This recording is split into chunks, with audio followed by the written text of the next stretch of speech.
बिहार की मुख्य विपक्षी पार्टी राष्ट्रीय जनता दल आरजेडी को इस विधानसभा चुनाव में बड़ा झटका लगा। महागठबंधन के मुख्यमंत्री चेहरे के रूप में सामने आए तेजस्वी यादव की पार्टी के कमजोर प्रदर्शन ने राजनीतिक पंडितों को भी चौंका दिया है। यह सवाल उठ रहा है कि जब तेजस्वी ने जनता से कई बड़े वादे किए थे तो आखिर ऐसा क्या हुआ कि पार्टी का मुख्य वोट बैंक मुस्लिम और यादव उससे दूर होता दिखा। आइए विस्तार से इसको समझने की कोशिश इस वीडियो में करते हैं। आरजेडी के हार के प्रमुख कारण क्या रहे? तो नतीजों और रुझानों के अनुसार महागठबंधन की मुख्य सहयोगी आरजेडी इस बार काफ़ी कम सीटों पर सिमट गई, जबकि कांग्रेस जो है उसने भी बहुत बुरा परफॉर्म किया। आरजेडी का परंपरागत वोट बैंक मुस्लिम और यादव समुदाय रहा है। पार्टी ने चुनाव में 50 यादव उम्मीदवार और 18 मुस्लिम उम्मीदवार मैदान में उतारे थे। इसके बावजूद परिणाम बेहद निराशाजनक रहा और एक बड़ा आंकड़ा यह भी है कि इस बार काफ़ी संख्या में मुस्लिम मतदाताओं ने आरजेडी के बजाय ओवैसी की पार्टी एआईएमआईएम को समर्थन दिया। कई मुस्लिम बहुल इलाकों में एआईएमआईएम ने आरजेडी के वोट को सीधे प्रभावित किया, जिससे महागठबंधन को नुकसान उठाना पड़ा।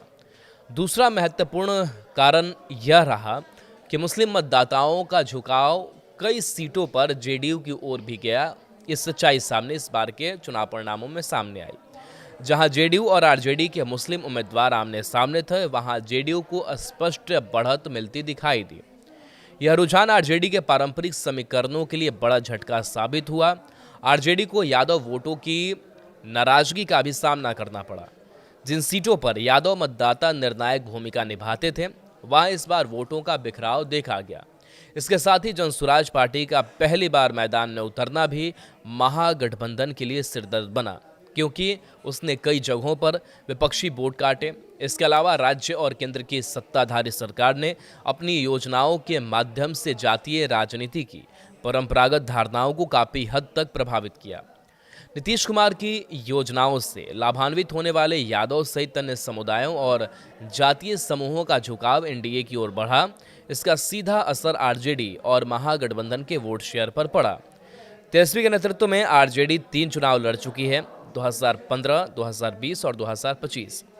साल 2015 में आरजेडी और नीतीश कुमार साथ थे और इस गठबंधन को जीत मिली थी। आरजेडी 80 सीटों के साथ सबसे बड़ी पार्टी बनकर उभरी थी। 2020 में आरजेडी ने कांग्रेस के साथ मिलकर चुनाव लड़ा और नीतीश कुमार बीजेपी के साथ आ गए थे। इस चुनाव में भी आरजेडी 75 सीटें जीतकर सबसे बड़ी पार्टी बनकर उभरी, लेकिन 2025 का चुनाव उनके नेतृत्व में आरजेडी के लिए 2010 की तरह रहा। 2010 में भी आरजेडी को महज 22 सीटों पर ही जीत मिली थी और इस बार भी इसी के आसपास जो जीत है वो मिली। ऐसे में सवाल उठता है कि अब आरजेडी का क्या होगा? क्या तेजस्वी यादव वो मुकाम हासिल कर पाएंगे जो लालू यादव को 90 के दशक में मिला था?